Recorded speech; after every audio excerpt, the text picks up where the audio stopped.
How's it going, everyone? This is your Astrology Horoscope for Tuesday, June 4th, 2024. I'm astrologer Alex Skyles, and welcome to the Moonbase. Hope you guys are doing amazing. It's good to be here with all of you. As usual, we're about to have this Gemini new moon here in just a few days, and that moment before the new moon happens, we call it the dark moon or the balsamic moon phase, and more intense emotions tend to pop up during this time. More intense emotional experiences, or a purging, or an ending before we begin anew. This is kind of different though. And when the sun's in Gemini, when the sun is in Gemini, once we're getting towards that Gemini new moon, that balsamic moon comes into its dark phase while it's in Taurus, which is kind of a different vibe from a moon in Taurus. The moon loves to be in Taurus. It's exalted in Taurus. The moon wants to feel stable and emotionally secure, and Taurus is rock solid, no doubt.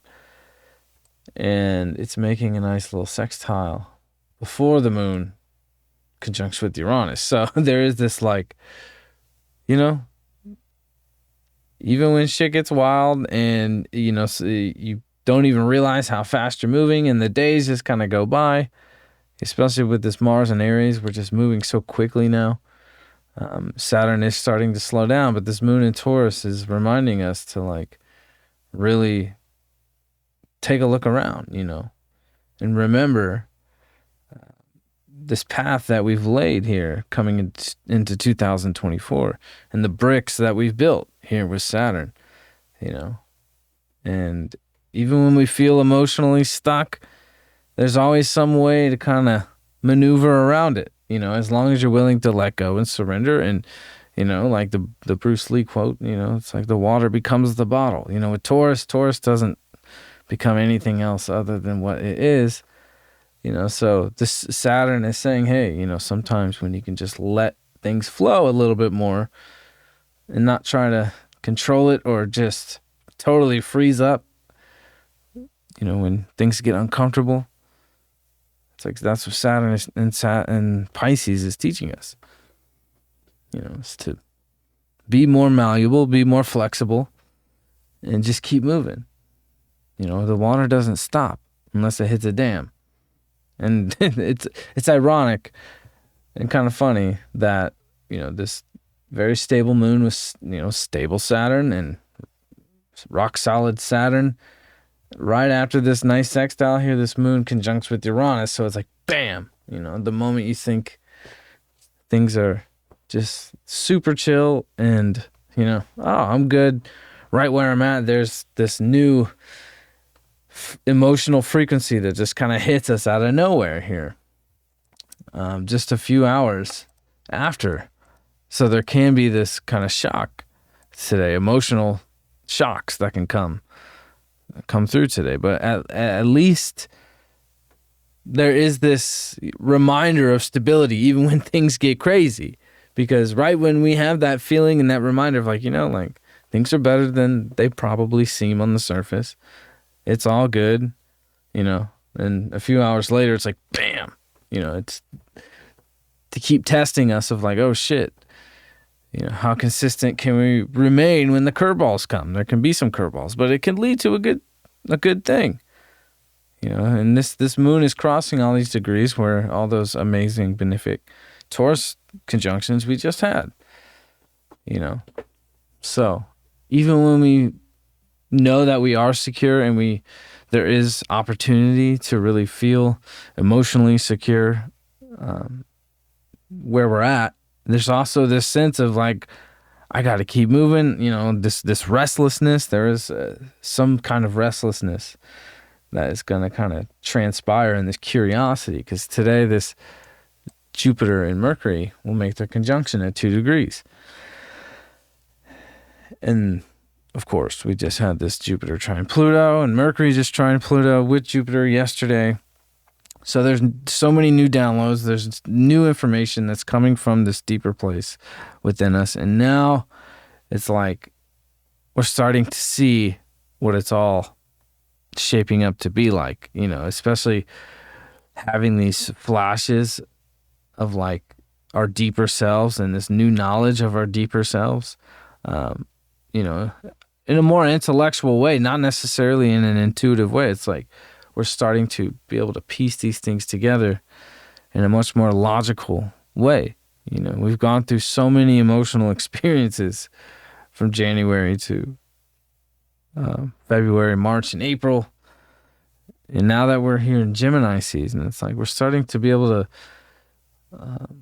put things together in a much more logical way. You know, I think that this is when, like, you know, the impulses of the impulse of Aries and the kind of, you know, very strong sense of self of Taurus, by the time we get to Gemini, it's like we can be more objective, you know, outside of that kind of instinctual primal brain. This is where those two worlds meet. So now that Mercury's trying here with Pluto, with Jupiter, and now conjunct with Jupiter, it's like our minds are seeming to expand and outside of just this emotional whirlwind we've been in since the beginning of this year.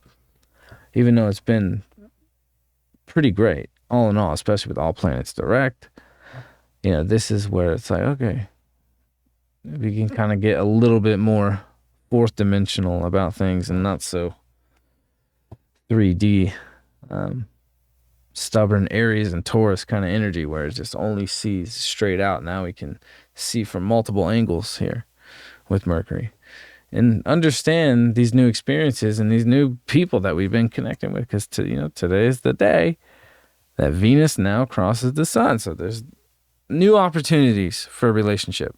There's new opportunities to connect with people who are much different than your average, you know, flavor that you're used to, you know, or different creative experiences or different creative ideas coming through from, you know, whatever kind of creative or romantic connection here. There's this very powerful, strong union that's being made. And now even new people that's come into our lives or new relationships that have started to develop. Now that Venus is in front of the sun, we can start to understand kind of what this buildup and this foreplay that we've been going through now, of where the relationships or where the partnerships or where creative ideas that have come through, where they actually stand and how we feel about them and how our values reflect one another, you know. And this is really great too. This is where people from two sides of the coin with two different values come together to really help understand each other in different ways, you know. That's what's great about Gemini. Gemini is so curious and wants to learn about so many different things and different kinds of people and, you know, why this and why that. This is where we start to ask the why. In Gemini is where we start to ask why. So with Aries and Taurus, it just is, and you just move forward, you know. So that's what's unique about this Mercury-Jupiter transit, is just to be able to reflect back on certain things as we're moving forward. It's like we can move forward and keep progressing here with Mars and Aries, but at the same time, we can almost see like looking down while we're doing something, you know, instead of fully just being in it. There's this whole nother layer of perspective that's coming through here. And the nodes are already at 13 degrees. So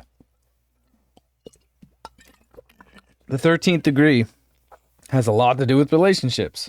And being with the South Node in Libra and Aries, North Node in Aries, I mean, this has been such a dramatic karmic experience that we've been having here with these nodes here. And now that the nodes are at the degree of, you know, we're talking about partnerships and romance and fated kind of people coming into our lives, you know. So we can start to weigh out the people that are in our lives, weigh out these experiences that, you know, where we've had to really make hard decisions about relationships through these eclipses, and really start to develop new things that are really strong and potent. Here with Venus and the Sun is, Venus is dispositing the South Node and just came off a trine. It's like, okay, we know the things that we've had to let go of. We know these same old kind of patterns that we've had to cut ties with, whether it is the codependency issues that the South Node and Libra tend to bring up, these identity issues that we've been going through, in conjunction with the codependency. Now we can start to move forward and be able to understand what the right partnerships and right people in our life that we want to have, but also having better boundaries with ourselves and our unique identity towards, totally going down the imbalanced route. So, and Saturn and Venus are on their way to square Saturn. So this is going to be testing relationships big time over this next week, and really putting the pressure on, okay, like, where's the commitment? Where are we committed? How are we committed? What does that actually mean? And it is Saturn in Pisces. And so it's like, okay, is this connection spiritual? Is it divine? Or is it just temporary with Gemini until it goes to the next, right? So we're starting to feel this pressure be put on, but at the same time, it's like we've come to a whole new place where we can, start to understand these eclipses more, and also understand how the eclipses and how this nodal cycle has really impacted our relationships. Because sometimes when you're inside of a moment, or you're inside of a transit, and you don't really get an opportunity to reflect or look back on things, or be able to see just beyond the emotional experience. This is a moment where we get to really take a look at those things. The node's at 13 degrees now. So let's see what the cards have today. We got the Ace of Pentacles upright. This is one of my favorite cards, and I think there are so many doors that have been opened over this past month, since May, and it is times like these, especially in Sun-Venus times, where it's like new people start to show up in your life, new people who really want to help you and who want to support you, or maybe people you want to support, vice versa. So I think there's a big opportunity here with whatever kind of connections and relationships that are forming and coming together. As long as we're willing to walk through the door and keep climbing this mountain of life, Saturn's about to go direct with the Sun and Venus squaring. So it's a reminder as well to be realistic about certain ideas about relationships that are forming, and to be, not to turn off the impulsive, naive, spontaneous nature, but also be sure which direction you want to go and which direction you want to head, and what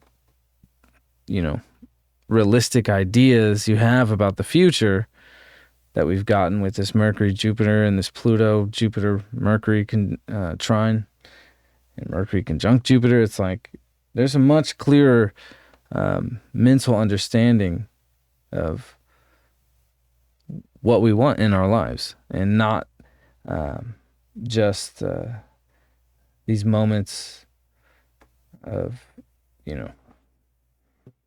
where the vibration kind of feels a little crazy sometimes whenever we have Saturn in a mutable sign and we have the Sun and Venus in a mutable sign about to square each other. Like, there can be this kind of, sense of, detachment from reality in a way that can be unsettling. But at least today, we get a little reminder of the stability that we do have in our lives.